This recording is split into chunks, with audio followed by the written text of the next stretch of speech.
Sounds good. Thank you, Alex. Really appreciate it. Hi, everyone. I want to welcome you all to the first of what's going to be 4 planned OB Trails Connect stakeholder meetings.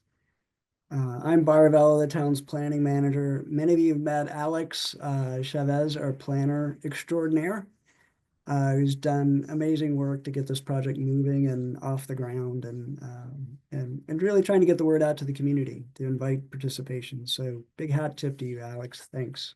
Um, so, I have the privilege of not only welcoming, but also the privilege of facilitating tonight's discussion. This evening, we've got Oro Valley Planning, Parks and Recreation staff, as well as our consultant from Kimberly Horn, are also here to support as needed. And the aim is to support, listening and learning to your ideas and generating discussion. I'm going to need your help all the way through this meeting to make sure that the meeting is fair, efficient, and productive. If you would, if you haven't already, find that good old microphone and please make sure it's mute until we open discussion and it's your turn to speak. That'll help me make sure that we can do the train conductor thing and make sure we can be orderly and make sure each of you get a shot and chance to share your ideas and thoughts.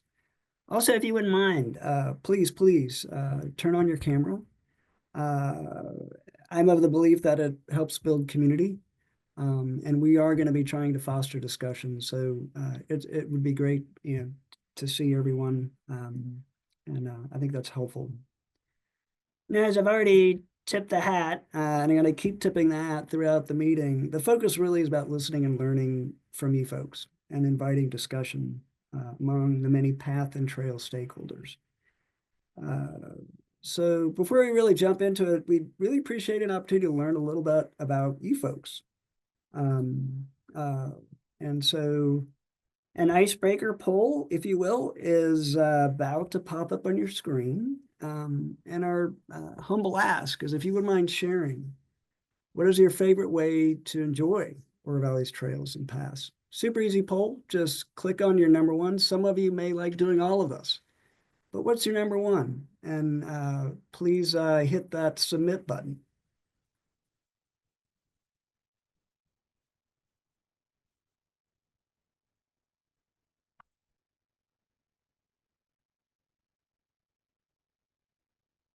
It'd be super helpful. Just really easy poll. Just a simple click, 2 clicks. All right.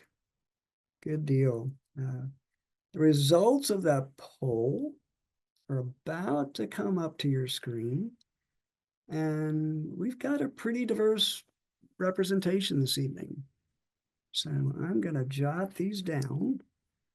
So our rollers, our strollers, our hikers. Bev, I see you out there. You're a trotter, right? Equestrians represented today, and a runner, or 2, or 3, or 4. So that's just kind of a fun way to maybe an helpful way to show that we've got a lot of different modes represented. I'm very glad we have a lot of different modes represented because really the aim of the plan is to welcome all and provide for each and all. So thanks for doing that. Really appreciate it. So, all right, let's get to work. Tonight's meeting agenda is about to come up on your screen.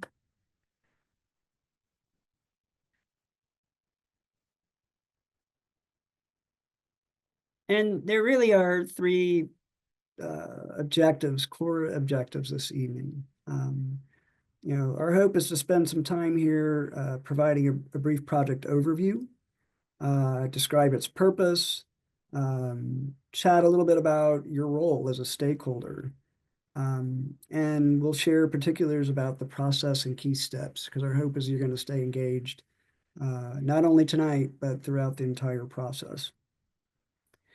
The second objective it really is the biggest one. I can't emphasize the importance of this one any more than I am, and that's invite discussion and to listen and learn from you.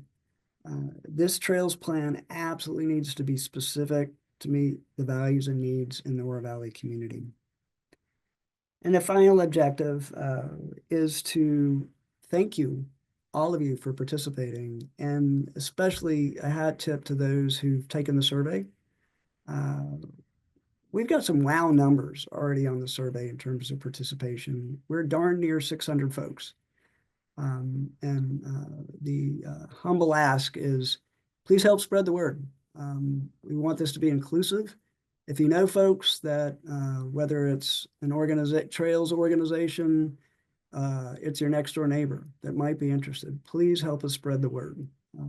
Word of mouth is one of the best ways to capture more and more involvement.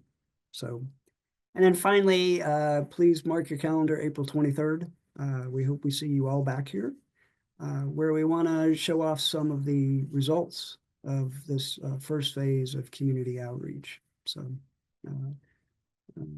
really thankful for all of you being here again. This project really aims to recognize the extensive trail and path network in place now, and with your help, identify opportunities to improve and add to it in the future. In terms of drilling down a little bit, the focus and the topics really are relative to unpaved dirt trails and improved multi-use paths.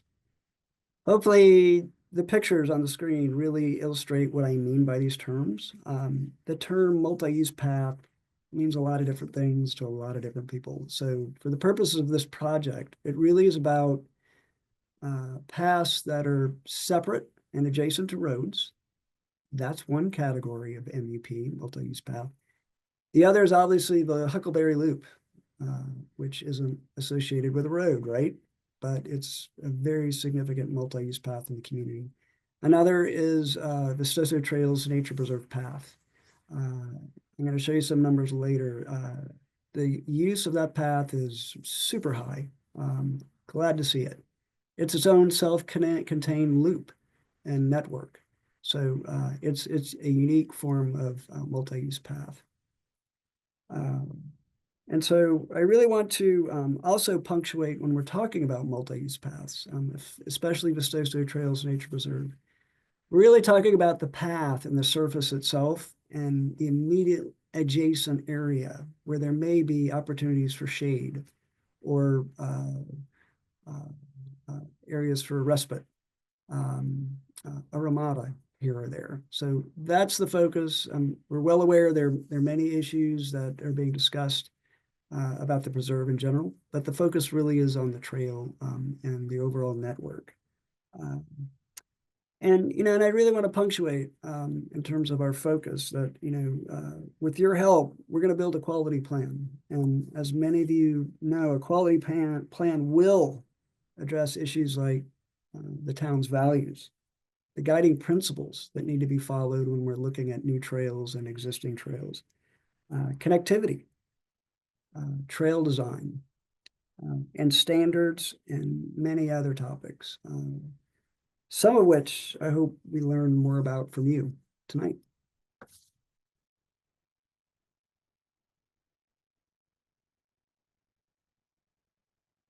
So who is the stakeholder group? Well, it's you. We've done our darn best to cast a wide net. And you can see the list on the far right of organizations that and folks that we were able to identify off the cuff.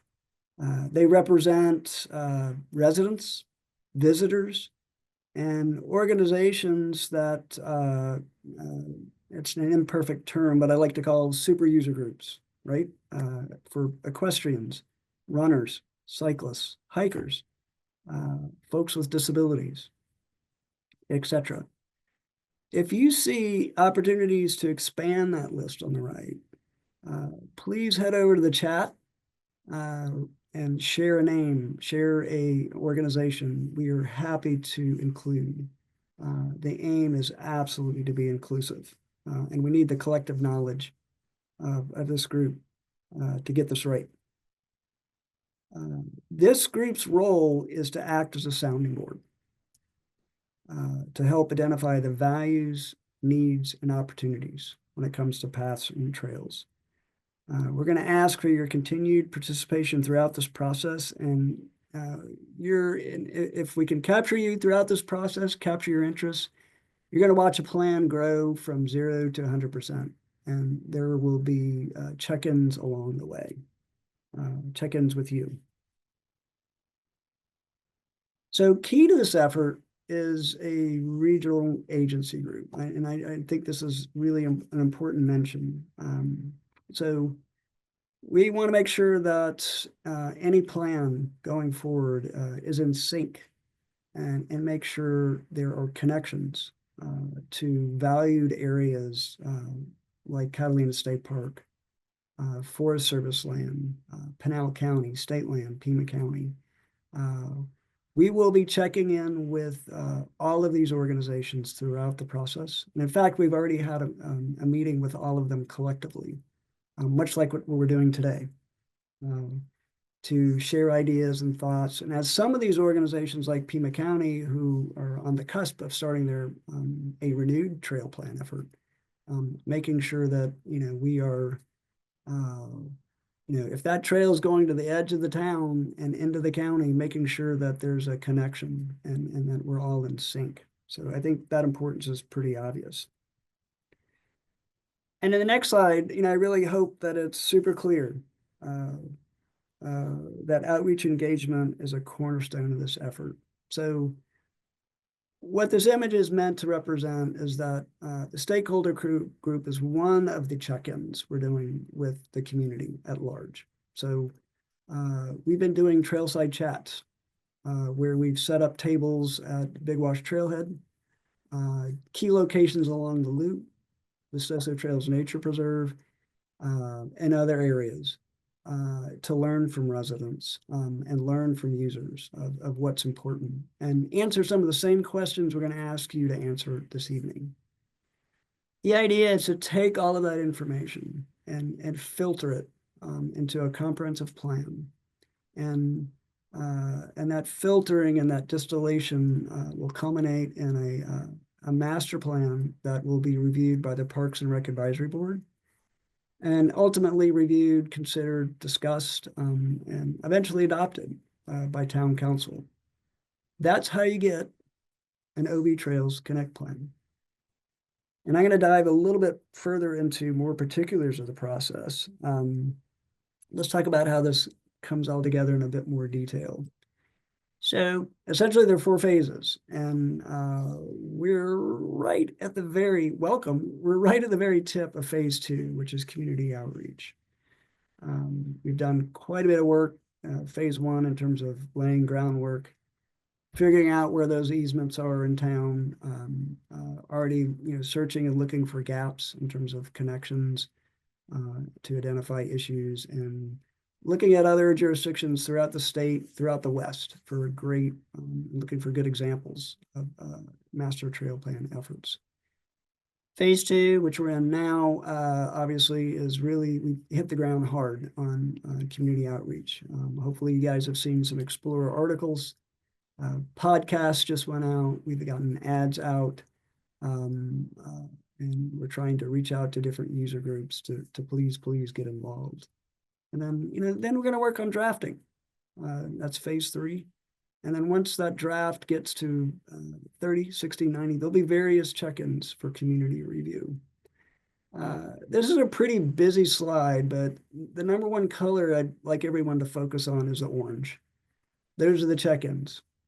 Those are community engagement check-ins as we progress. So you're welcome to the first one.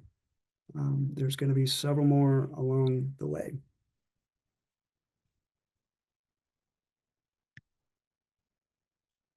So there have been several, I think, significant achievements to date that I'd like to share and maybe brag a little bit about.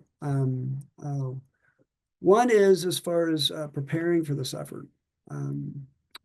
We have done our best to use what available tools there are to learn what trails are getting used, understanding where are people going, what is got the most foot traffic, rolling traffic, trotting traffic, and doing our best to understand that. We have gone through a really high number of subdivision plots, yeoman effort by the team to decipher where there are easements and where aren't there easements, and what work needs to be done to perfect those. And so that work continues. In terms of outreach, you've already heard me brag about the brag on you folks in terms of the numbers of surveys. Again, please help us get the word out. This is an incredibly high number for a web-based survey in Oro Valley. This is a wow. Still, I'd love to see this number double. So please help us do that. And you can see what's that the community side trail events that I talked about earlier have been productive, and those folks were answering the same exact questions that you're going to be working on. And so we're going to merge all of that information and start that distillation process. The next slide, I want to share what we've also learned. Absent having counters, we don't have counters on the loop or trails throughout the community. One of the biggest, and not, without that resource, one of the biggest challenges of any master trails plan effort is understanding what are people actually using.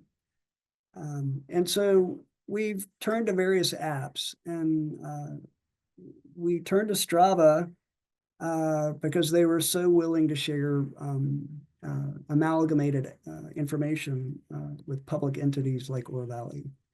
And to our pleasant surprise, we have a lot of users in Oro Valley. I want to make it clear, Strava is a starting point for us. We understand there are a whole slew of folks that are not on Strava or don't record and publish their information. We get that. But I think this helps provide a starting point. And I think the results, what you see, perhaps there aren't many surprises on here. I think everyone understands that the loop is used intensively by pedestrians and cyclists. Those numbers are over a year, and Strava shared information over the last decade on all of these areas that have been around. So again, Vistoso Trails Nature Preserve in both pedestrian and cycling is a wow. Look at those numbers.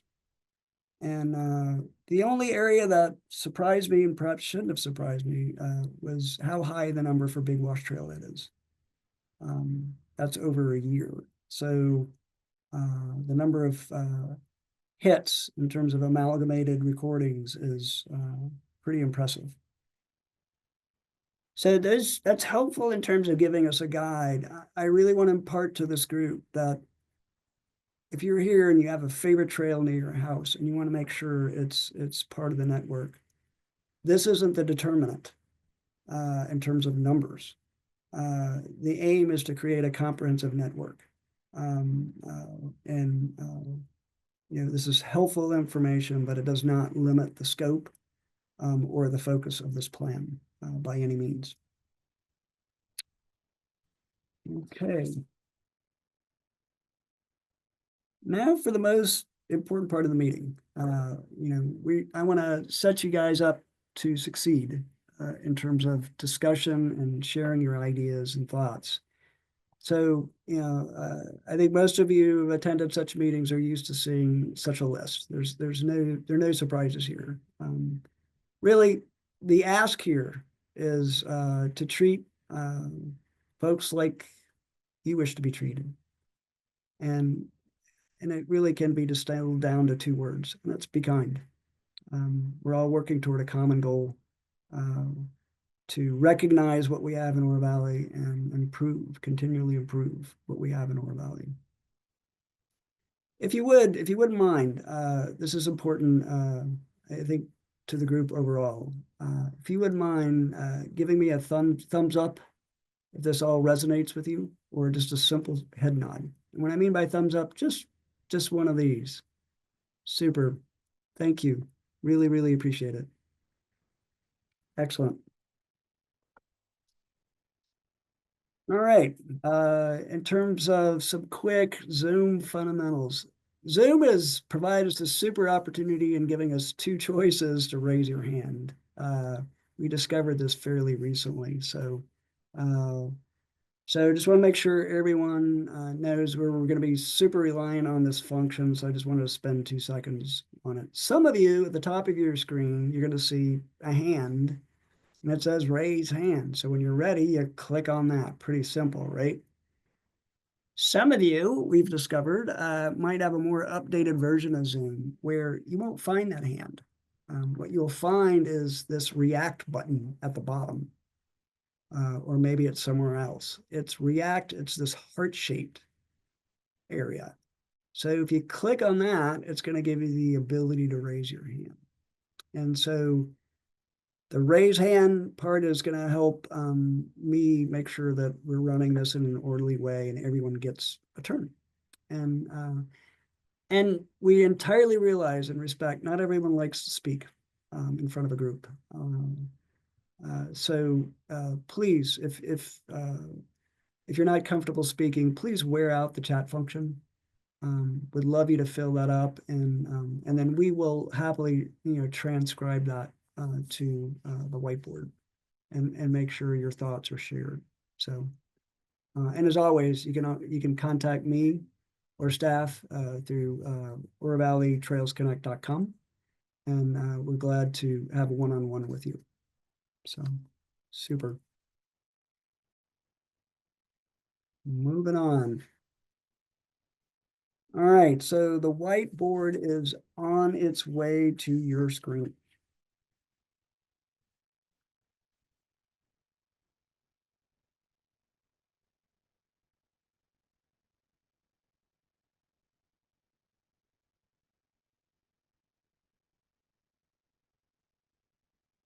All right, so a few more quick Zoom fundamentals. So this is the whiteboard. And so you're going to see staff driving the whiteboard, and staff's going to assist by, when you share your comments, we will actually write it up on the board for you. You might notice right now, the letters are so tiny, no human could read them, right?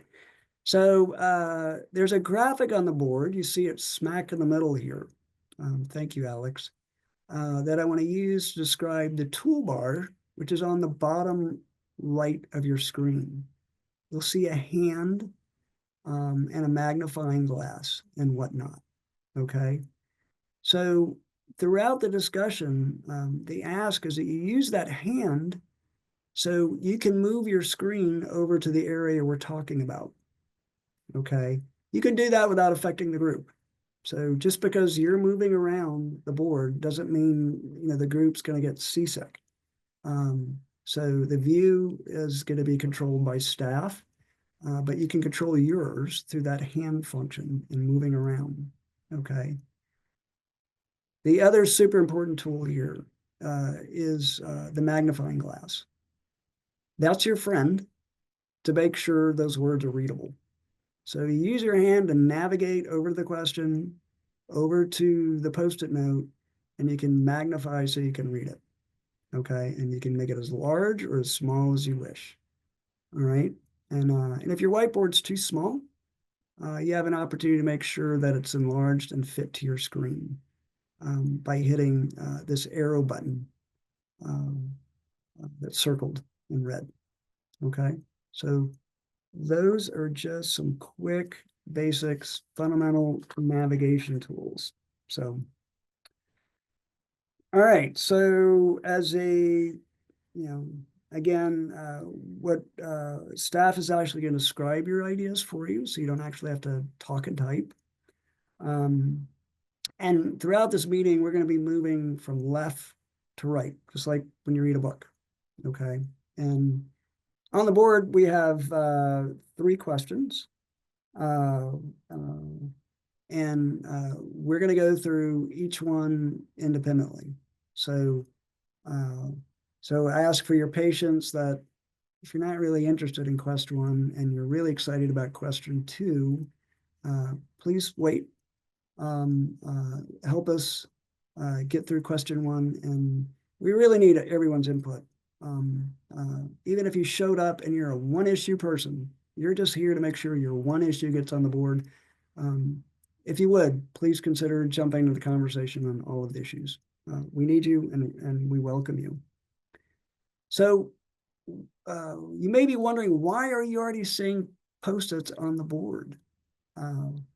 The reason for that, and I want to thank everyone that went to obtrailsconnect.com and filled in comments. There's a comments section where you can share your ideas and thoughts. There's also a map function. It's the same map you see on the far left, where you can actually pinpoint where you want to see changes. Okay. Those of you that did that, staff took all of your comments that were on the website and transposed them and scribed them onto the whiteboard. Okay. If you hadn't had a chance to do that, don't worry. Tonight is all about gathering more comments. And my hope is that this board is just overflowing by the time this meeting ends. We really want to harvest, get all of your ideas, and open opportunities for discussion as you see ideas get shared. Okay. Really want this board overflowing. Okay. Let's get to work. Let's head far left. The map. I have a question. Could you hold 1 second, please? And I will certainly open that. I want to make sure I get to you. There's a map on the far left. It's for you to be able to refer to, and hopefully it helps stimulate ideas, but it's there just as a reference. And I'm sorry, the person that just had a question, please unmute yourself and throw it out there. Glad to help. I think it was it iPhone? Yes, I have a question. What Please. I'm concerned about is trail etiquette. There seems to be sometimes a problem with interaction between bicycles and equestrians and walkers on the trails, particularly on the river park. I wish we could get some signage or something that will define how people should behave. Okay, great. Thank you for the comment. We are going to type that up on the board for question number 2. And we'll open that up for discussion when we get to question 2. So thanks for that input. If I may, ask for everyone's patience, we're going to go to question number 1. And can we navigate over to that area using your hand function? And then, of course, expand it as you need it.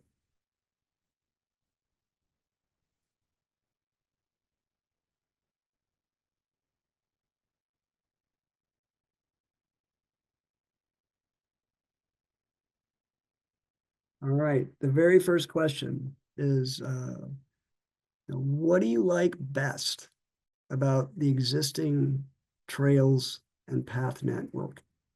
And let me explain, while you're hitting the raise your hand icon, why this is an important question. This is all about making sure the town maintains what you do love and looks for opportunity to enhance it further. So this helps us learn what your values are and what do we need to keep. So please invite you guys to raise your hands.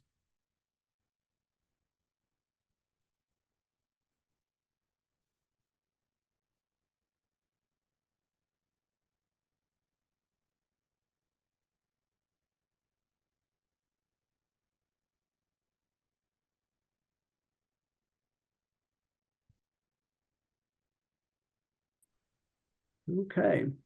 All right. I'm going to do my best to start from the top and work down in terms of order. As I call on you, if you wouldn't mind, please share if you're a resident, a visitor, you live in the region, or if you represent an organization, what I was calling a super user. All right, Matt, please unmute yourself. I What think do you I like have. best? So I'm unmuted, right? Yes, Okay, yes. great. The Yeah, runway is clear, Matt. yeah, Matt Wood. I'm on the Parks and Rec Advisory Board. I am an Oro Valley resident. I live adjacent to the Vistosa Trails Nature Preserve. So the dog and I walk along the preserve every morning, and it really is nice. We've really enjoyed it, and hopefully we'll be able to continue to do things with it. To the person who said, etiquette, there's a little etiquette issue out there occasionally with bicycles zooming by and the occasional dog walker that forgot their leash. So those are kind of the things going on. But on the whole, it's just been terrific. And also, if I could add the multi-use paths, I do bicycle a ways, and those are great. I love going down onto the loop and going along the wash and then trying to get back home without dying. So that's what I have. Thank you, Matt, and appreciate you staying focused on what do you like best. All right, so Hal, mind mentioning I know Hal, you're a resident, and what do you like best? Hi, Buyer. I think the loop is a great asset that we have a segment of the loop in Oro Valley. I mean, it's a unique kind of a trail system that serves the entire Tucson area. You can go a long way on it. I live near the Oro Valley Country Club, and so it's a bit of a distance to get there, about a mile or so.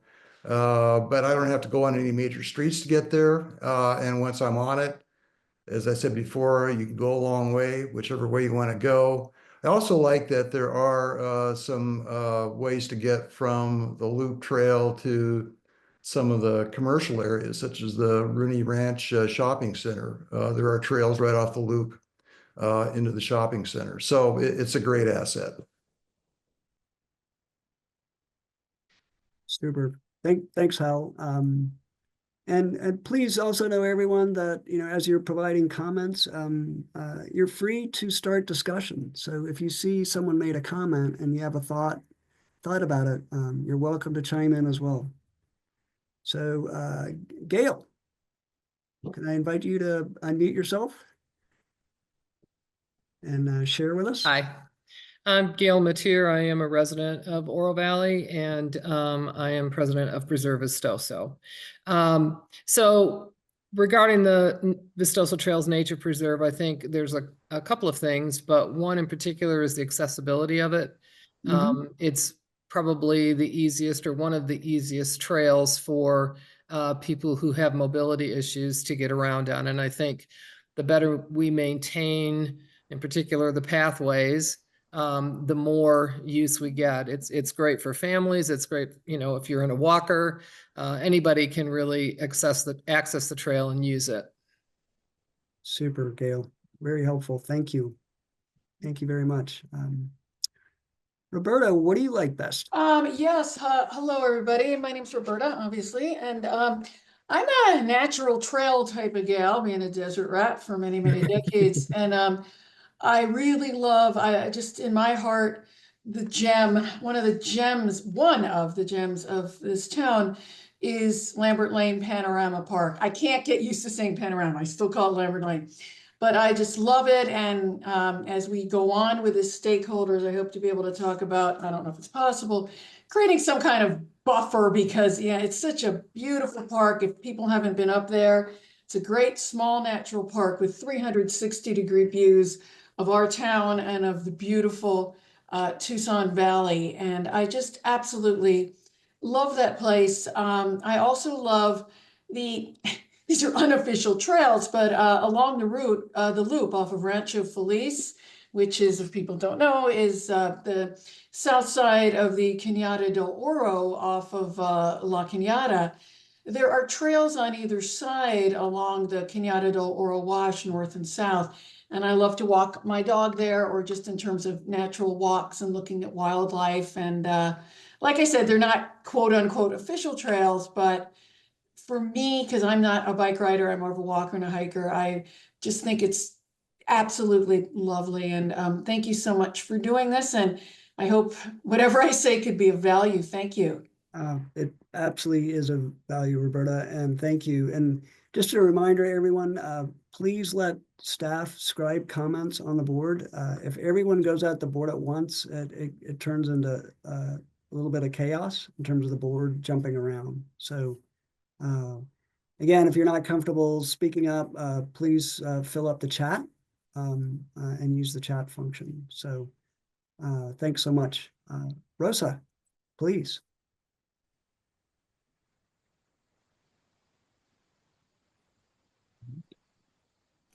Rosa, we're not hearing you. Rosa, are you muted?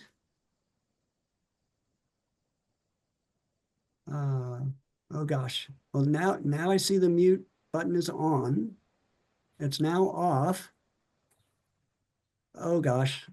Rosie, you may need to select another audio device. So if you click the small arrow just to the right of the microphone, you'll have an option to select a different microphone. That may work. It may not. So happy to help you troubleshoot there. Kyle, can you share your phone number so perhaps you and Rosa can chat? Yeah, absolutely. I want to make sure we get Rosa's comments tonight. Gosh, sorry, Rosa. We'll circle back and hope we can get it figured out for you. All right, Nate Gordon. Hey, Bayer. Nat Gordon, Sonoran Desert. Nat. It's okay. Nat Gordon, Sonoran Desert mountain bicyclist, current president, based in Tucson. I'm also accompanied by our vice president, Ruth Kanyamar, and two of our former presidents, Kirk Astroth and Zach McDonald, are also on the call. Grateful to have them here. In terms of what SDMB is excited about or grateful for in the Oro Valley Trails experience, Honeybee Canyon is a big one for our members and followers. Obviously, the 30 to 40 miles of trails up there, which we know are on state trust land and not officially sanctioned. And then we're also very grateful for the trails in the 50-year Golden Ranch and Catalina State Park complex. Thank you so much for allowing us to participate. Appreciate you being here. Much. All right. Rosa, can we maybe circle back to you and see if that microphone's any better?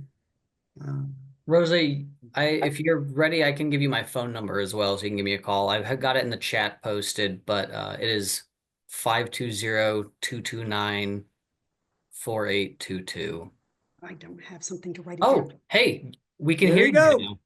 There Okay. you go, Rosa. You're on. Yeah, okay. It's my husband's here. He's a NASA engineer, so he figured it out. There we go.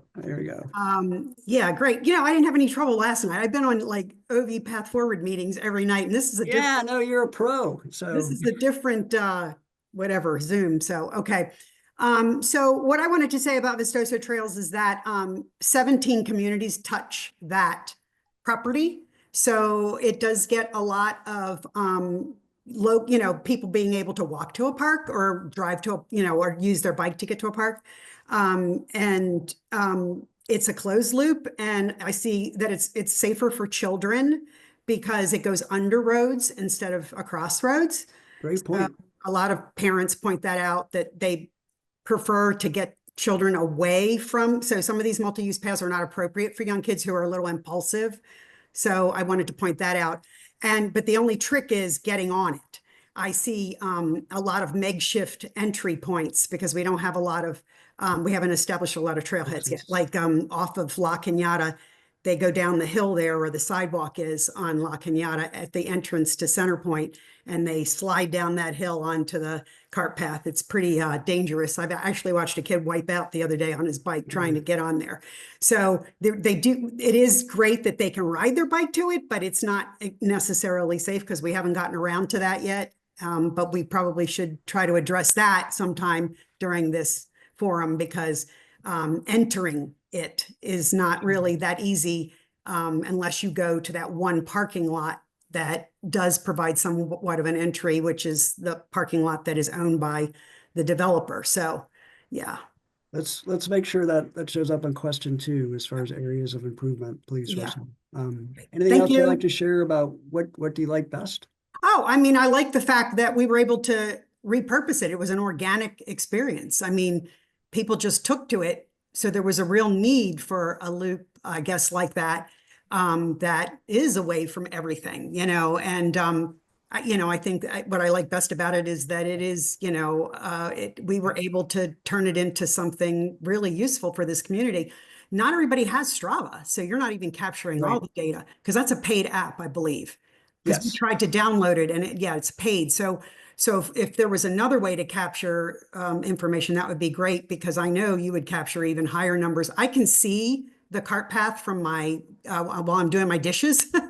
So I can tell you that I see people going by all the time, Right. especially in the winter when the temperatures are a little cooler. It's all day long. So it's, yeah. But anyway, that's what I like about it. I mean, that it has turned into a real draw for the community. So. Excellent. I see a lot of comments showing up in the chat. If staff can help make sure the chat comments show up on the board as well in terms of transcribing. And Bev, I see your hand raised. Please jump into the conversation. What do you like best? Hi, and thank you for inviting me. I'm Bev Showalter, County Line Riders of Catalina. We love Oro Valley trails, the single track, non-motorized trails. Honeybee, we love going Honeybee. We love going up Big Wash, and the Big Wash trailhead is beautiful. We just love it. I want to stress that single track multi-use trails need to stay non-motorized in order for us to have that solitude and the opportunity to engage with nature. Just like Kirk Astroth has said, and Joe Winfield. Joe Winfield and I go way back. So really appreciate what you're doing here. We would like to have the opportunity to be involved with expansion of trails as Oro Valley expands north to Pinal County or beyond on the east end of the Tortolitas. So we would like to see that happen, Oro Valley Annex up there. And we would like to be involved in trails development in that area if possible. Excellent. Anyone else want to share? What do you like best? Whether it's by raising your hand or filling out a comment in the chat box.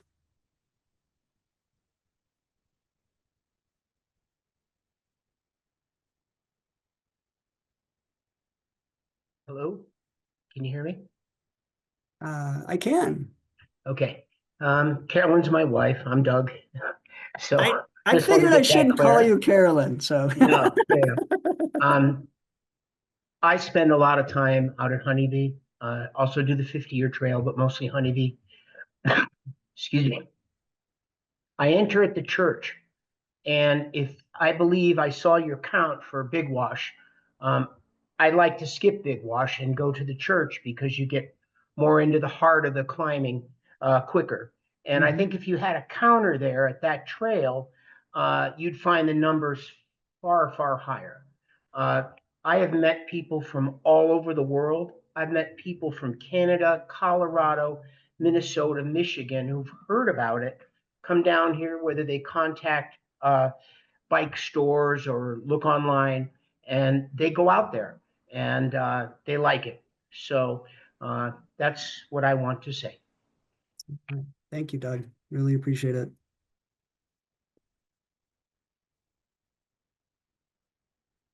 Want to welcome Roger. Roger, would you mind unmuting yourself and please speak up? Well, what do you like best? Well, thank you very much. I'm a part-time resident in Oro Valley. I spend about half my year here. And I make use of both the loop trail and the single track trails. I probably am out 4 to 6 days a week riding. And so first of all, I'm just grateful for the trails here. This is part of what has brought me here and has kept me here, to be able to do this year round. Couple of things that I notice in these trails that I'll just make comment on that I think could easily be implemented and help the community. One is, I find it really challenging to find the kind of standard fare tool facilities on the trails, and that goes for both trails. In particular at Honeybee, I would love to see the trailhead have a watering station and at the very, very, very least, a porta potty. There you for go. an- Roger, do you mind if I gently interrupt, because I really want to make sure we capture all of these ideas. Do you mind hanging on to that for the second question? So we're going to get into areas of improvement and challenges. But would you share what it is that you like the best? I love the access to the loop trails and that there's continual improvement. And that's great to see. In Honeybee, I like that there's all level of skill levels that are available on that trail, and that I immediately feel like I'm out in part of nature when I'm there. Excellent. Thanks for sharing, Roger. Thank you. Appreciate Really it so appreciate it. So, and please speak up when we get to the second question. I want to make sure we get all that down. All right. I really appreciate that. It looks like we've got a pretty even distribution amongst the four key areas. Before I move on to the next question, I want to provide a last call. Please raise your hand if you want to dive into what do you like best, and then we're going to get working on areas of improvement or issues or concerns. Maureen, thanks for raising your hand. Yes, hi, I'm Maureen. I'm a resident in Oro Valley and I'm an avid cyclist. And one thing I like, and it's a little different from just the discussion of the paths themselves, but I like the fact that between the bike lanes and the paths, I can go just about anywhere. I do a lot of, let's call it utilitarian cycling. So I can go to grocery stores, I can get to the farmer's market, I can get to Steam Pump very easily. I can get down to Riedo, for the Sunday farmer's market. And I can do this all by bike. And I just love the interconnectivity. Sometimes, the paths are not there. So bike lanes, though, make it just as easy for me anyway, to be able to travel through. Fantastic, Maureen. I second that. I mean, that's when we say connectivity, we not only want to make sure that the trails are, I think you would agree, are don't have breaks in them, but they lead to important destinations and they connect with bike paths and other avenues. So you can get where you want to go. So thanks, Maureen. Someone was jumping in, which is great. Please raise your hand so I can welcome you.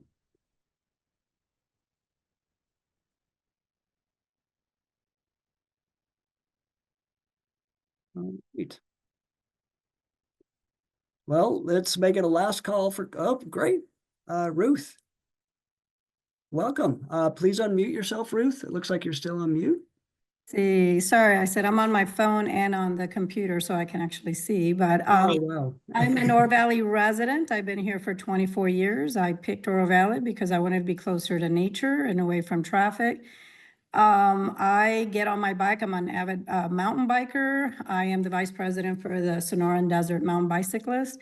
I'm excited, very excited about the Vistoso Trails. That's right. It's just right by my house. I jump on it. It saved me during COVID. I rode it all the time. We shared it with every type of a user. It's a multi-purpose trail. I love just riding in the sand, you know, and one of the things I love about that the most is that there's some petroglyphs out there. If you haven't seen them, they're wonderful. It's amazing. So that's just an easy place for me to exercise, get out of my house in the evening after work. But I really like Honeybee, you know, parking at the Big Wash just gives me a long ride in. But if I want a little bit more challenge, I go up to a 50-year, or I park out at, you know, in Edwin Road to get out to different trails. So it's just, you know, it's just amazing. I hope we keep and add more trails, and I'm excited to be part of this group to ensure that we keep adding more trails and preserve them, and you know, and to ensure that I want to promote SDMB. We have a Be Cool campaign where we really it's really helped in all of our other in all of the trails where we you know, really try and teach, you know, put signs and also try and teach folks how to have proper etiquette on the trails. Fantastic. Thanks, Ruth. Really appreciate your involvement. All right. Anyone else wishes to raise their hand? And those of you chomping at the bit to do a deep dive on e-bikes, we're going to get there. We have questions that really will help open that gate for discussion. Anyone else wish to jump into what do you like best? And then if not, I'm going to move us on.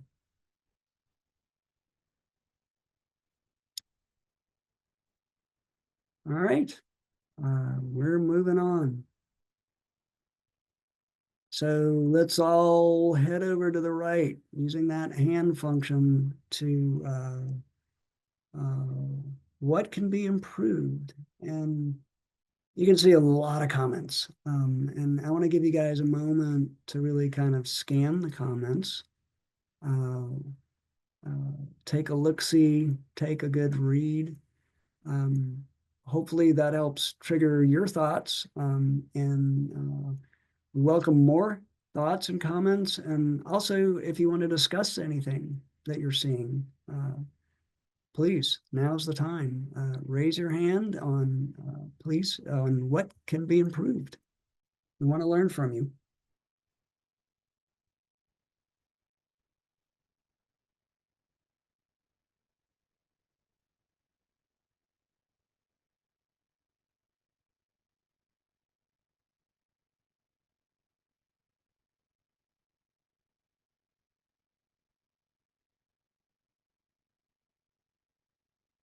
All right, I see a hand raised. Rosa, you want to jump in? What can be improved? Yeah, so as I was saying, you know, the immediate thing that we need to access Vistoso trails is identifying, for the town to identify the proper way to get on the trail. Because it's just being done basically mostly from the parking lot that was the old golf course parking lot, mostly I will say, but other people are getting on from, like I said, sidewalks and stuff that are adjacent. And I just think that it's a 200-acre property in 6 miles.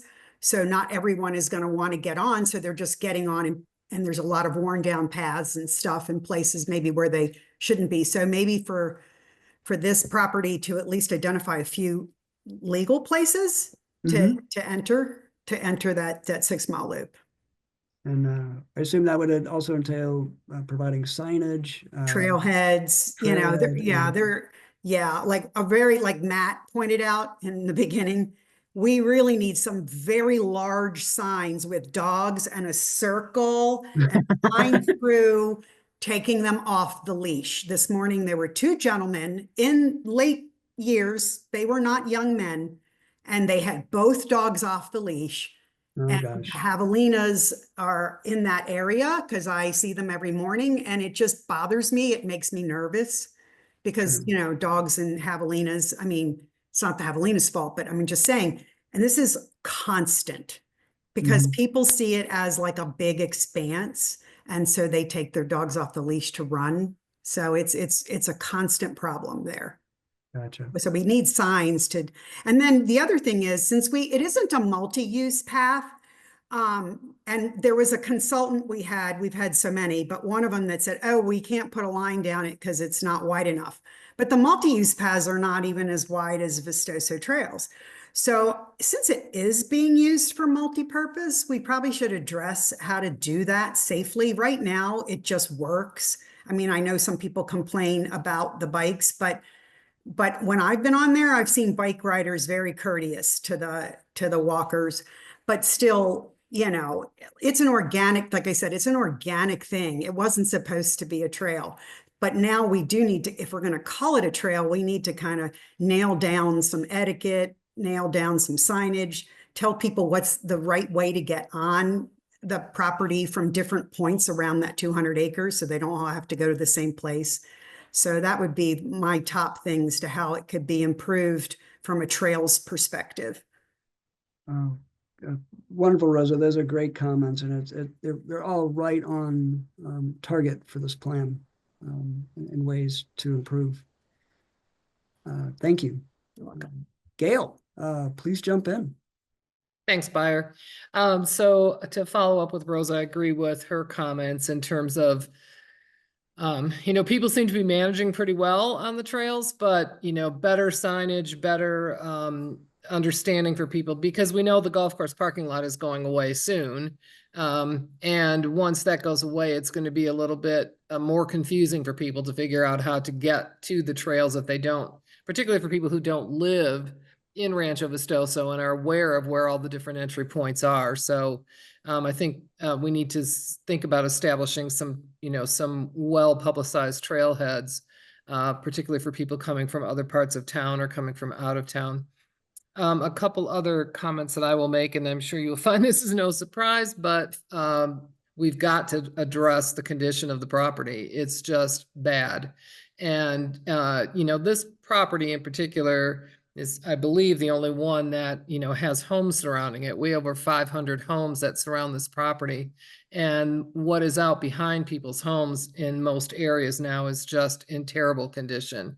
And so, we've been talking about this for a while and about doing some revegetation. And one of my concerns about folding all of this into a multi-use is that the needs there are going to get diluted because of funding that needs to be shared. And maybe that's, I don't understand yet how we intend to fund this. So I think that would be something that would be very illuminating for everyone to understand. So is it all going into one big pot? Are we going to be designating funding for each of these trail areas so that, everyone is going to get some of what they need? I would hate to see it be a zero-sum game, that if we give more to Honeybee, then that means Vistoso gets less, or, whatever, and vice versa. So I think how we're going to fund this becomes very critical, particularly as we are just trying to get some traction around some revegetation to the property. No, certainly understand, Gail, and as I mentioned previously, we're well aware there are many issues, and those are being addressed through maybe not to the pace that the residents wish, but through other venues. Our focus really is on the path and the immediate environs, and really in terms of the funding question, I hear you loud and clear. Those are decisions that will be made by councils in the future on a yearly basis as far as capital improvements. We really here want to identify a list of improvements. And future councils will have different takes on the priorities. So, and my hope is that everyone in this meeting can view this as all boats rise, not a competition in terms of funding and who gets what. We're really trying to put together a comprehensive plan that focuses on a network for everyone. So I really appreciate the comments and their Parks and Rec staff that are listening and hearing you. Those are certainly valid. My ask is that we can keep our focus on what can be improved specifically within this, our focus this evening. Hal, would you mind jumping in? I had one other comment, Oh, Byron. Gail, I'm so sorry. Go ahead. That's okay. And I appreciate what you're saying. So thank you for that. I just wanted to raise the broader issue that I think it'll be helpful for everyone to understand. You know, maybe there's no impact to how things are going to be budgeted in the future, but I think as we come to understand how that's going to work, I think that will be helpful for everyone. So my final comment is, we have some, and so far there have not been any significant security issues along the trail, but once again, the nature preserve trails do run behind 500 homes. And, you know, we have seen some vandalism, we've seen other things that have happened out there. And as we connect the trails and that brings more traffic, which is going to be great, it's wonderful that people will want to come out there. But I think we need to make sure we're looking at security for homeowners who back that property. We want everyone to be able to come out and we want everyone to be able to enjoy the trail. I love hearing other people saying that they're enjoying the trail. But, you know, as the numbers go up, the security, you know, becomes more important. Gotcha. So thank you. You're very welcome. Thanks for participating, Gail. All right, Hal, and then let's go to you, Terry, after Hal. Okay, thanks, Buyer. First of all, I'd like to echo Rose's comment about signage. Hers pertains to the Vistoso Trail, but mine pertains mostly to the Loop, which is the closest paved trail to where I live. Signage is a big deal. I mean, when I ride the trail, I know from looking at aerial photos that there is a paved connection to the back of the shopping center where Target is and so on. So I know where they are generally, but there's no signage. Nobody knows that you can get in there if you take that little accessory trail there. And it's true of a lot of other trails. You can go further up to the commercial area near Steam Pump Ranch, and there's little off trails there. Again, there's no signage. So it would be great to have signs to indicate where you can get to off the loop. The other thing is a lot of folks who live in Oro Valley are older. We have about a third of the population over age 65. And those people may not be able to go as far and as fast as others, and they need a break every once in a while. And so I think it'd be nice to have some benches and maybe covered benches, if possible, at certain points along the major trails, especially the Loop. And then finally, from my point of view, I think there's a comment under the Loop regarding map 27. It'd be great to have a paved trail from Greenock to the Loop. There's a parking lot right at the intersection of Greenock and Oracle. It'd be great to have that. You can get there, but the trail is really in bad shape, and it'd be nice to have that paved. So those are my comments. Thank you. Right. I really appreciate you being so specific. And, you know, would you say that, you know, your wayfindings signage concern applies to all of these? Or I heard you that you emphasize the Loop. Yeah, that's the one I'm more likely to use because I live the southern end of Oro Valley. But certainly I think it applies to all the trails, especially the paved trails, but probably to a certain extent the unpaved trails. Great. Thank you, Hal. Terry and Matt, you're on deck. Terry, welcome. Yeah, thanks, Byron. I've got 3 comments, but first of all, I just want to continue on with some of Gail's comments there, but I'm actually now going to combine both the condition of the Vistoso Trails Nature Preserve and what can be improved.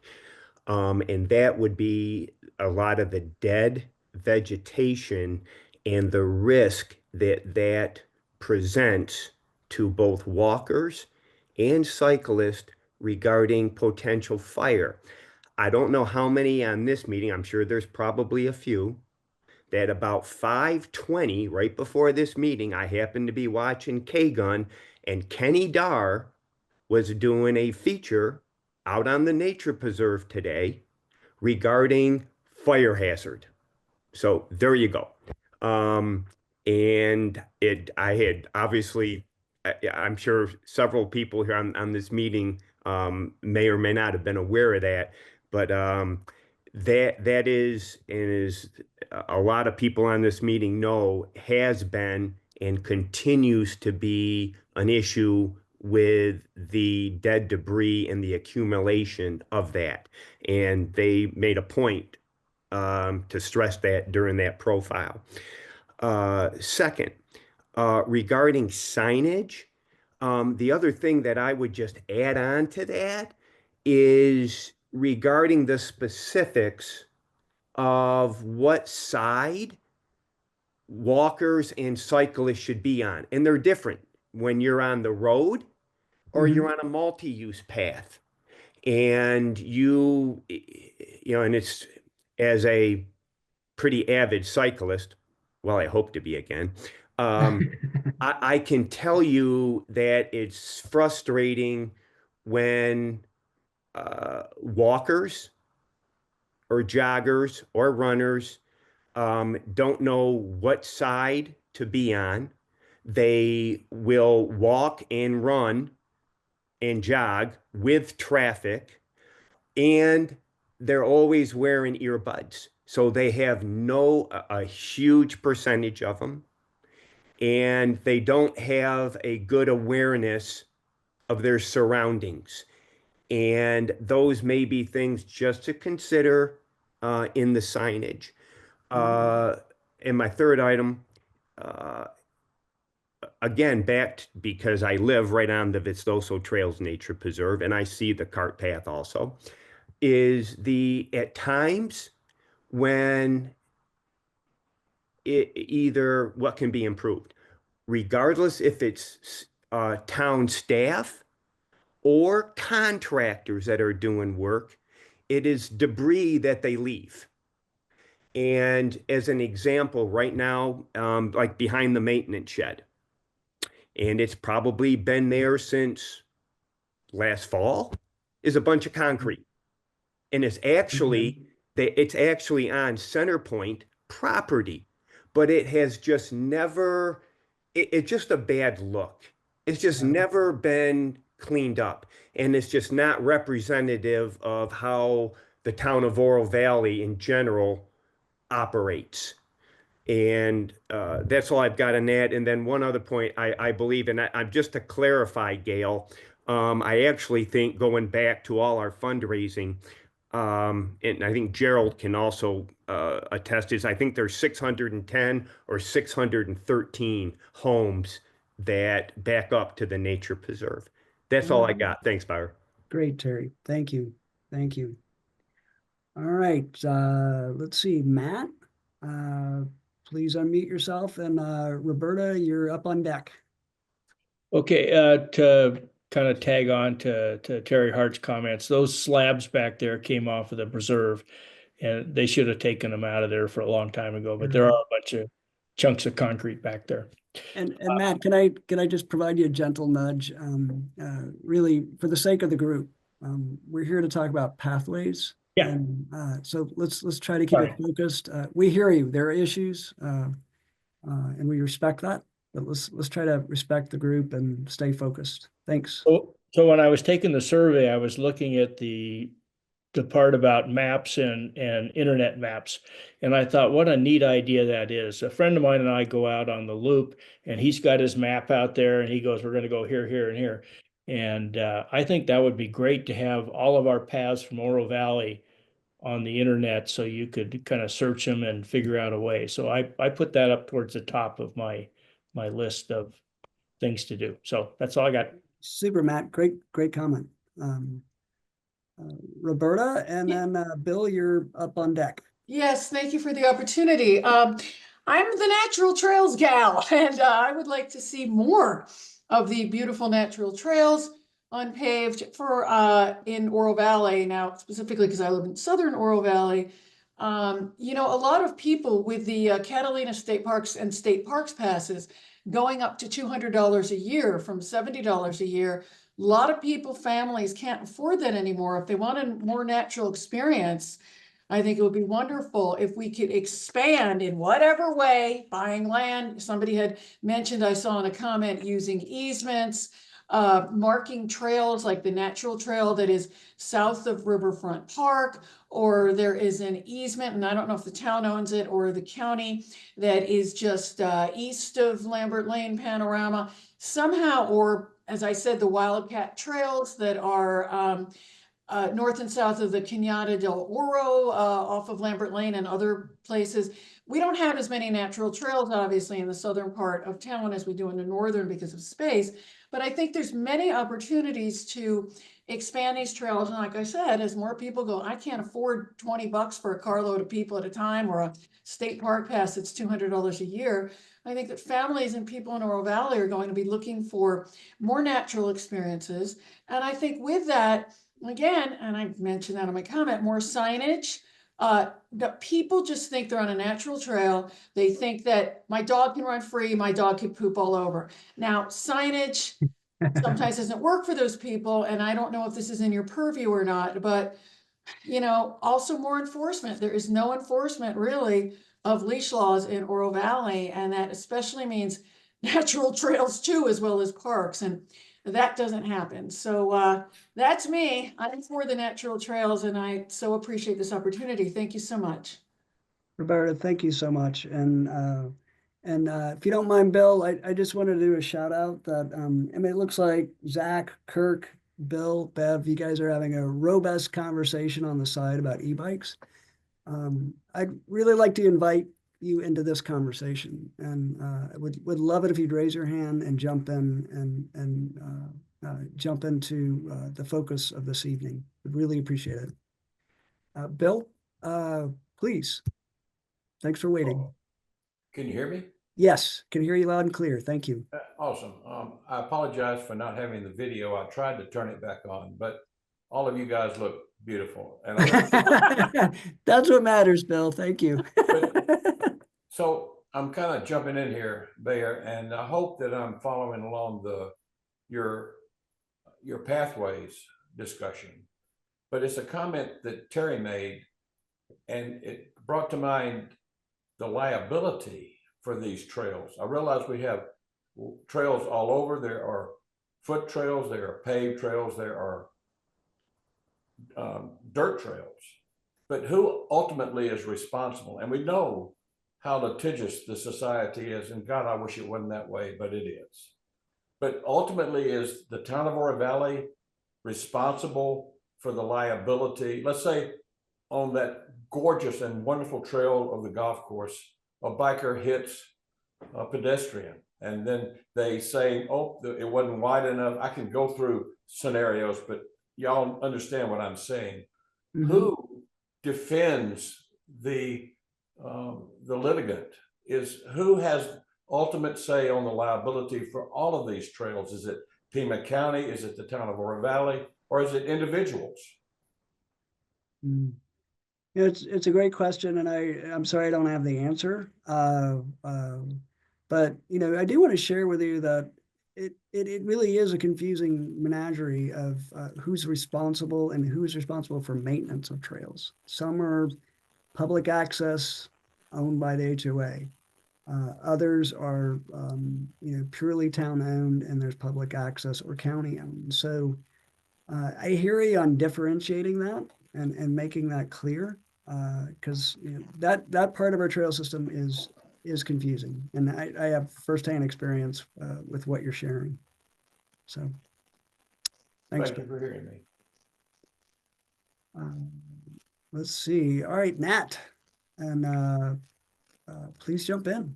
Yeah, I just want to try to help answer Bill's question, or at least in part. So you have individual land managers for individual parcels of trail, right? So Big Wash is managed by Pima County, and then you have much of Honeybee Canyon Trail is managed by the State Land Trust. And in the case of Pima County, folks are allowed to do maintenance in partnership with Pima County if they meet certain requirements on state land. The trails are unsanctioned, and therefore maintenance is not technically allowed. So, or official maintenance. So that's some of the complexity there, and that's why SDMB is urging to consider these as a legitimate recreational asset and work toward getting them protected and recognized so we can have them fall in line with other trails. And then briefly, some of the complexity that was brought up in the chat around e-bikes, whether they're allowed in Honeybee or not. That's also complicated because, as I mentioned, the Big Wash Trail is under Pima County, where e-bikes and pedal assist are not currently allowed, but on state trust lands where most of the Honeybee Canyon trails are allowed under Arizona state law, e-bikes are allowed where regular bicycles are allowed. So just a little illumination there with the complexity for you all. Oh, I love it, Nat. And would you be good if we put a post-it up that says clarify where e-bikes are allowed versus not throughout the community? Because that's an issue not just in those areas, it's an issue throughout the community. Mayor, could I have a follow-up? Oh, Bill, please jump in. Per what Nat said, it's very complex. And I've traveled all over the world, and there are a lot of places where it's use at your own risk. Go swimming at your own risk. Jump into this wave area at your own risk. There are no lifeguards. Is there any possibility that the entire trail system could be used at your own risk so that there is no liability? Because I see people using the trail near me, and they don't sue. There are no problems. It'll be 1 in a million when there is a problem. But if there was a universal use at your own risk, then the people that want to walk the trails, walk the trails. The people that want to ride the horses, and it all would work out for the better if nobody's liable. Mm. Thank you. Thank you, Bill. Appreciate it. All right, let's keep on rolling. Rosa, please jump in. Yeah, I just want to add one thing about the e-bikes and just in general about improvements to Vistoso Trails Nature Preserve.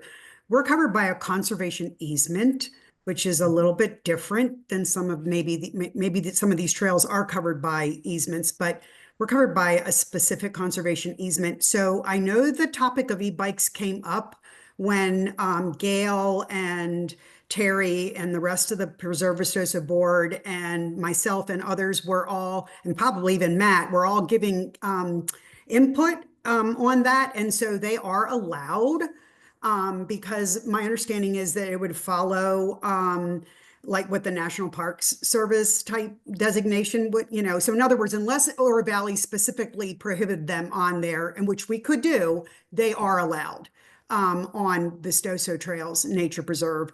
But likewise, adding trails and adding things that would have to involve the conservation easement holder because of the fact that the preserve has 3 Arizona State Museum files on it for being related very much to Honeybee and the Sleeping Snake Village. So that would be the reason why anything done to the property, like if you wanted to add a trailhead or anything, that would have to all go through the conservation easement holder to make sure that we weren't impacting the conservation value of the property. Very good. Absolutely, Rosa. Spot on. Those of you that have been following along the chat, particularly you, Bill and Nat, I think you may have noticed that Mayor Winfield posted an ARS statute relative to liability that may or may not be helpful in terms of answering your questions.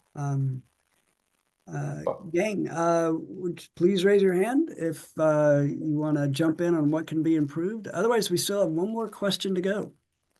And so I want to make sure that we hear from everybody and then we end on time, which is 7:30.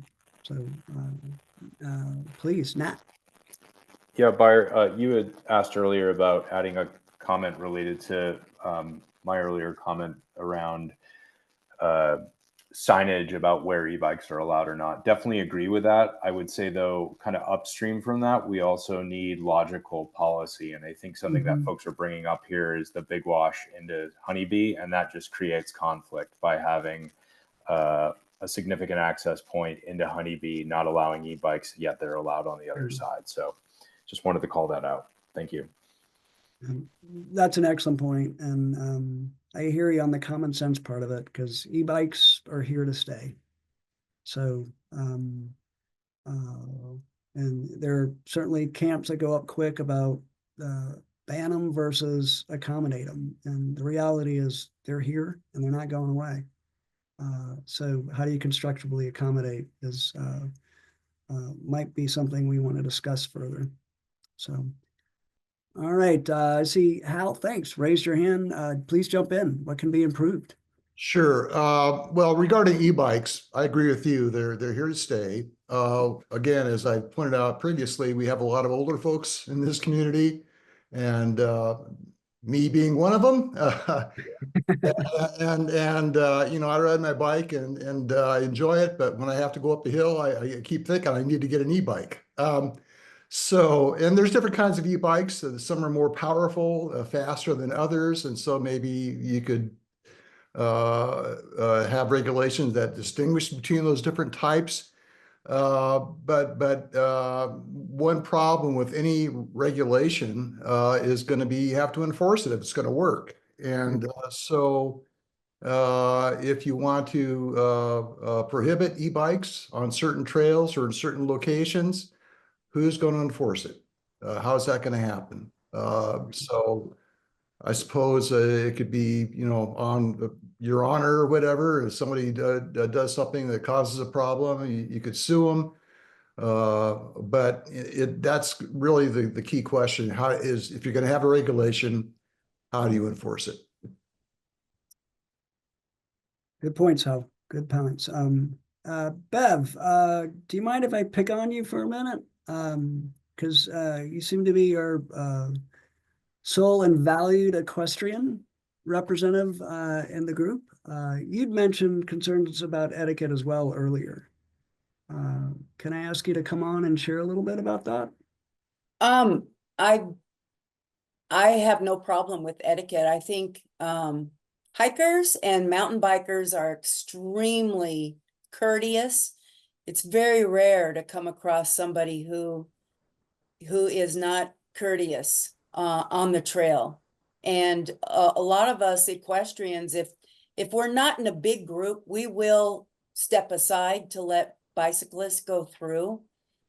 You know, if it works out and if we're not trampling on sensitive desert in the meantime.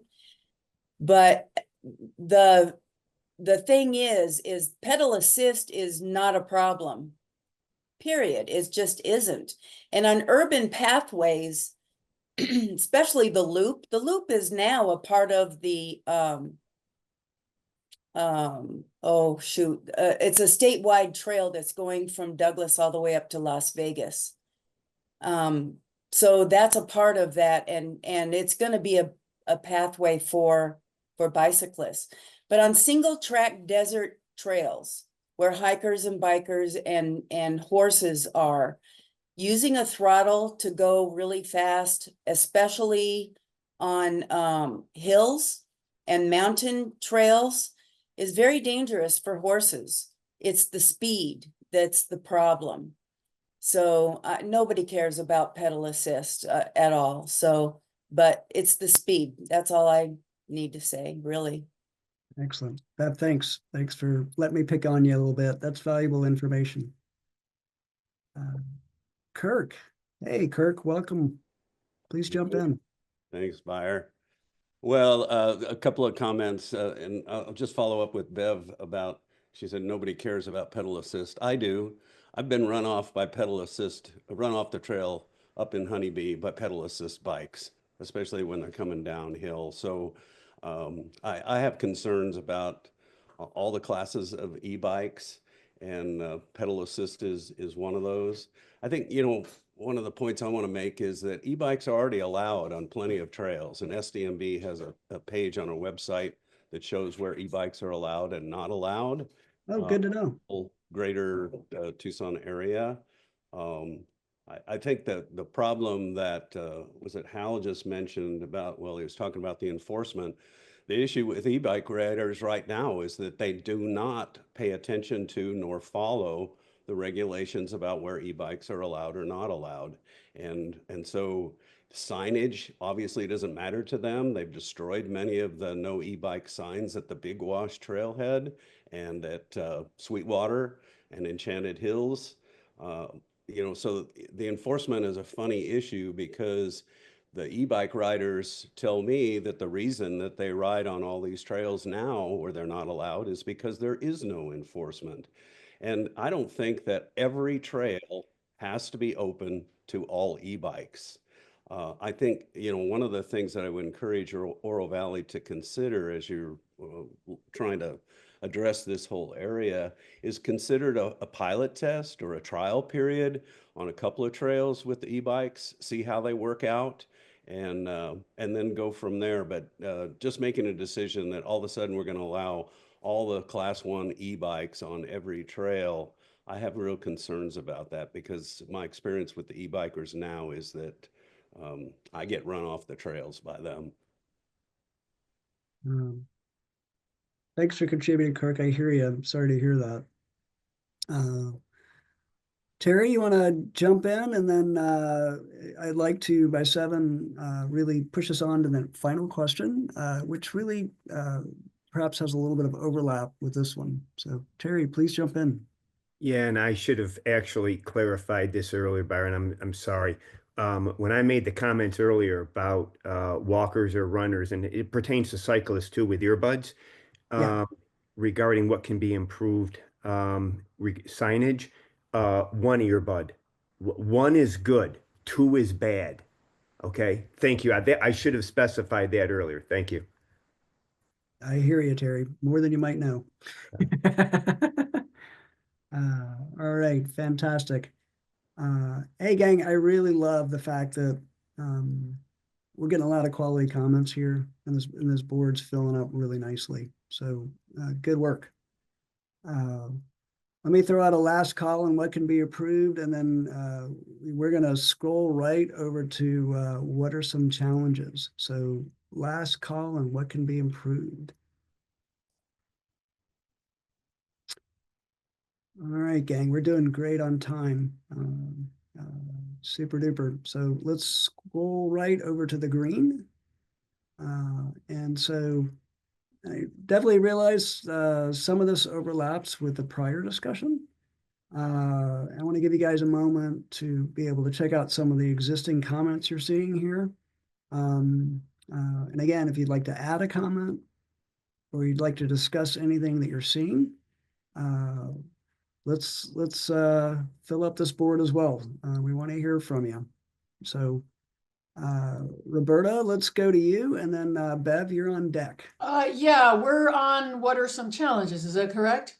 Correct, yes, ma'am. Okay, yeah, the challenges, a couple of challenges that I see are, first of all, public access in terms of some parking and stuff to some of the trails, especially up north toward the where the Oro Valley land hits state trust land or over Rancho Vistosa, whatever. Again, you know, families and everybody who loves just walking in all kinds of trails, natural or otherwise. I know many of them, but I don't know all of them. And a lot of the ones, since I don't bike, some of them don't have any public parking or public access. So that would be one challenge. And the other challenge is either a very clear, and believe me, I do tech, I do the layered maps, I do all that kind of stuff, but a very clear map showing all of the trails in the town of Oro Valley, how to get there, where parking might be, or how to access it, or whatever. And again, you know, I'm just thinking in general of the future of this town, but also people looking for more trails, natural or otherwise, as an alternative to Catalina. And yeah, for people like me that I'm like, wow, I'd really like to check out. I mean, yes, I know the parking at Big Wash and all that, but I'd like to check out so-and-so trail at Rancho Vistoso. But wow, I guess I'm going to have to either get a bike or walk 5 miles or something like that. So that's a challenge, and obviously general challenge is how are you going to get the money, how are you going to allocate it, where are you going to allocate it? But I do, again, very much appreciate the chance to make some comments, so thank you very much. Great. A lot of good comments there, and you can see the board is growing. Thanks, Roberta. Okay, Bev, please unmute yourself, and Rosa, you're on deck. I forgot about this, but I do have one request, and I Please. don't think it would be real hard.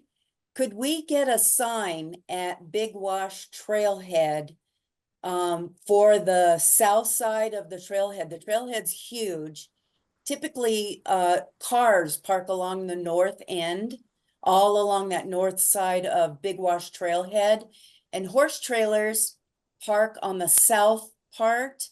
And once in a while, when we go in there, there's a car parked in the way where a horse trailer needs to go in Oh, to gosh. turn around. So if there could be one sign that says truck and horse trailer parking on that south end, that would be really helpful.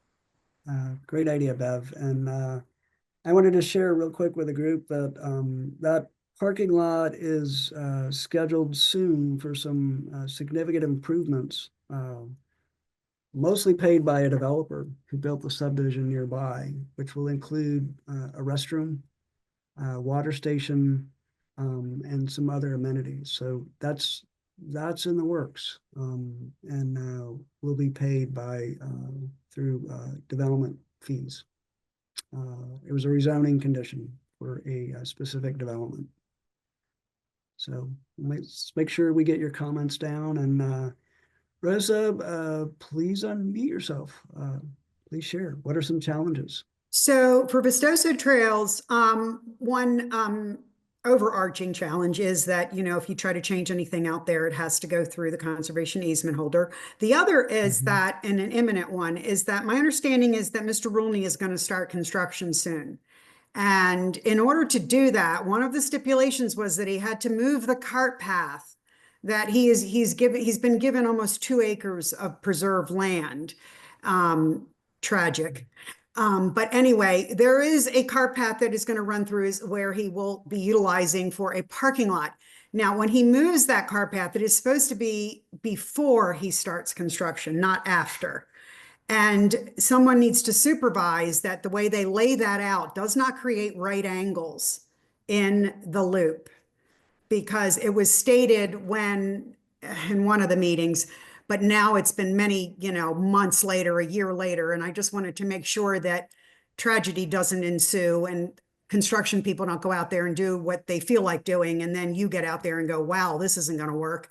So that would be a challenge, and the timing of it and making sure that it gets done in an expedient manner, because as you know, it's a 6-mile continuous loop. And if you take out a huge chunk, which it's a pretty huge chunk that's going to get relocated below the area that he's been given for the easement. So that's probably coming up soon, because Matt can chime in. Matt was telling me that it's been through the Vistoso Community Association, I guess, architectural design review. So it was supposed to have started in March. You probably know better than I do, though, Buyer, but I just wanted to point that out because a lot of people use that loop. So it's going to require some coordination and letting people know how long they can't be on it and that kind of stuff.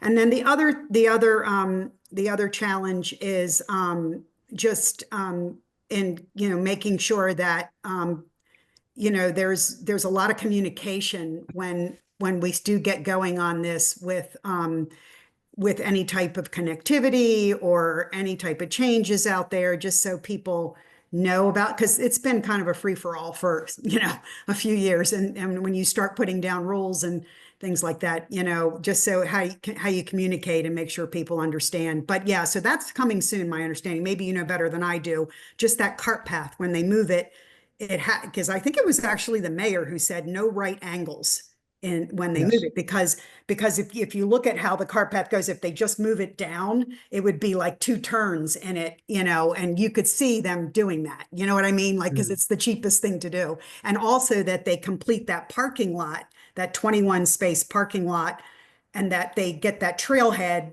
to the preserve. All that stuff needs to be coordinated by none other than you, obviously. And I'm sure it'll be nothing but a headache, but because people are used to using it a certain way, and that's coming soon. So anyway. Great comments, Rosa. Look for an email. I'm going to send an email out to you, the HOA, Matt, as well as Vistoso Preserve. And if you guys would like to sit down and meet, I'd love to have you guys take a look at the civil drawings as we get them. Yeah. And so I would love to get your input early versus hearing from you once it's built. Yeah. So you'll hear from me. Yeah, because it came up because it wasn't even thought of. Like, the conservation easement holder gave them permission, which the prior one did not, by the way. Yeah. And then I said, well, when are they going to do it? And he was like, oh my gosh, I didn't even think of that. There you go. The construction's 18 months. Can you imagine having that loop disconnected for 18 months? And it would be cheaper for them to do it with construction than prior to construction, but it would be very inconvenient for us. Yeah, no, I certainly hear you. And, I personally walked the new route with the conservation easement holder. Okay, good. So you'll get an invite. Okay, as thank well as you. Gail and Matt. So thank you. All right. Thanks for bringing it up. All right, Hal, please unmute yourself, and Matt, you're on deck. Okay, thanks, Byron. In terms of challenges, the overarching challenge is going to be finding funding for all the good things that we're talking about doing to improve the trail system in Oro Valley. I just looking at the list of things under the loop, and there's one great idea about putting a connecting trail from the east side of Oracle to the loop under Oracle Road. That's a great idea, but again, where do you find the funding for that in terms of the trailhead you were talking about in Vistoso? You're talking about an exaction against the developer. It's a condition of approval. And that certainly can be done where you can show that there's a link between that development and the impact. And so that has limited applicability, but some. But for the most part, we're talking about some kind of a general funding source. It could be a grant. It could be maybe a bond measure of some kind, a general obligation bond, revenue bond. You may need to look at new revenue sources. I don't know where they would come from. Certainly that's been part of the discussion about the general plan update process, but I think that's something we obviously need to have more discussion about going forward. Good points. Let's get that up on the board, gang. Thank you, Hal. All right, Matt, and then we're going to head over to you, Gail. Oh, great. Thank you. I was at a meeting this week, and it looks more like August is when the apartments are going to start doing stuff on Highlands. So we've got a little reprieve. One thing I kept thinking about, and I've seen in other areas where I've lived, is bicycle patrols by the police on trails. And I don't know if that's been brought up with OVPD or not, but that would be a great thing to do just once in a while and make people see that, there is somebody out there enforcing the rules. And I think that would be very helpful. And if you don't mind, Matt, if I ask, is that focused on Vistoso Trails, or is it not just trails? I think, all of them. It's just a good look to have, the presence. A presence. Yeah. Right. Got it. Okay. Thank you. You bet. Thank you. All right, Gail, what are some challenges? I'll just be really brief, but I agree with Hal that obviously funding is going to be a challenge. We, as my mother used to say, we've got champagne taste and beer pockets at this point. So, you know, I think that's going to be a challenge, and I think we can all contribute ideas to, you know, how to help solve that. Hal mentioned grants. I mean, I think there's lots of different ways we can look at that, but at some point we're going to need to prioritize because we're not going to be able to do everything. And so I think we need to think about how that prioritization process will work as well. So that, you know, everyone feels that they've been heard and everyone feels that, you know, some of what they're asking for is being addressed. And, you know, we year after year do as much as we can. So I think that's really important. I just wanted to second Matt's idea. I think that's a great idea. As I was listening to people talk about concerns about e-bikers, and someone had said that, you know, the e-bikers are doing whatever they want because they know they're not going to get caught at this point. So it's not just on Vistoso trails. Clearly, it's on all the trail systems. And I think if we did have police bike patrols, which is very common in lots of other places, that would just knowing that, you know, they might go screaming around a corner and encounter a policeman on a bicycle may, you know, help with some of that and some of the vandalism and things that, you know, we're seeing. So, and then third, just thank you for the opportunity to talk to you and get together around the concerns with the startup of the apartments, the relocation of the trail, you know, the removal of the parking lot. I think there's some mitigation strategies that we should talk about, and we can help between Rosa and Matt and myself. We have ways to communicate with, you know, large portions of the community. And, you know, if we can be allaying people's concerns ahead of time by being able to share, you know, some of the plans and here's how we're going to deal with these things as they happen, I think there's a huge opportunity there to help smooth this out. I love it. That is a great offer, Gail, and no one likes surprises, right? So let's make it happen. You're definitely going to hear from me. So, all right. Can I, you know, I don't see any more hands raised. I do want to pick on you again, Bev, if you don't mind. It's getting to be my favorite thing to do, right? I saw you mention about extending the loop. And that it's a longer system. One thing we heard in the general plan was the idea of extending the loop further north. Bev, what do you think? Yes, the loop will be extended north. The plan is to go up to Picacho Peak, and then who knows after that how long it will take to get further north from that. But the loop is a part of the Sun Corridor Trail. And the loop is supposed to be extended all the way north. So timeline for that is who knows, but Tana Marana is definitely working on it. Great. Now, thanks for jumping in, or thanks for letting me pull you into jumping in. Good stuff. All right, gang, this board is looking good. They don't see me.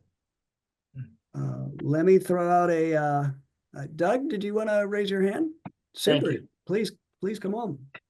Unfortunately, I believe the biggest challenge going forward would be the development. The lady mentioned what they're doing to change the Rancho Vistoso Trail. And I believe the current political administration, for the most part, in Oro Valley wants to increase the tax revenue, and they're all about giant development. So I really have serious concern about things like Honeybee, 50-year trail, the Outer Edwin Road, and just how it's going to be over the next 10 years because I'm not sure if that isn't the main priority is development. So, Doug, you raise a big concerning issue, and that's what is the future of state land to the north of Oro Valley? So, share with y'all real quick, you know, the state has a constitutional mandate to sell it to the highest bidder. And so that can lead to certain outcomes that involve more development, without a question. Folks have seen that throughout the region. So, that is an important comment on challenges, and it's working with state land for the future of the area north of Sun City and up into Pinal County. So let's make sure that gets up on the board. Thanks, Doug. That's important. Thank you. All right, gang. Thanks for sticking it out. That's the last question. We've got a full board. I love it. Really, really appreciate it. This is going to help us so much. So I'm going to push us on unless anyone has a burning comment. We're going to close things down for this evening. Great job. And I really want to emphasize that, our next job really is, and we have so much to work with, is taking your work and marrying it up with the results of the survey that are coming out March 17th. Or the survey closes March 17th, and our hope is to get results lickety split 2 weeks afterwards and get them published. Distill all those 200 some odd comments we got at Trailside Chats, and bring it home and try to filter it down. So, and that's going to result in our what we're calling a 30% draft. And that's what we want to talk to you about in April. So I do want to punctuate once again a huge thank you to everyone that's taken the survey on obtrailsconnect.com. Please get the word out. Many of you have contacts of large groups of people. Even if it's just your next door neighbor, please ask them to get on and work on that survey. It's live, open to March 17th. We've tried to make it super easy. It's long because we want to know a lot, but our hope is that folks jump in by the 17th. So please help us, and mark your calendar, April 23rd. My hope is to see all of you, and please bring along some friends. We'd love to see this group grow. And in the meantime, we're going to keep working in terms of technical analysis, in terms of mapping and researching trail standards, signage standards, all of those elements that are going to become fixtures in the draft. And we will be meeting very shortly, again, with neighboring jurisdictions and make sure we're in alignment with the good work they're doing. So a massive hat tip to all of you. This is special that there's so many people that care this much and are willing to throw in their hat and spend the time. So can't thank you all enough. If you want to contact us, please get a hold of us. We're happy to chat with you. You can see the website address. You can get a hold of us through there. We're more than willing to have a sit down. So thank you again. And I really want to, again, show that appreciation and have a great evening.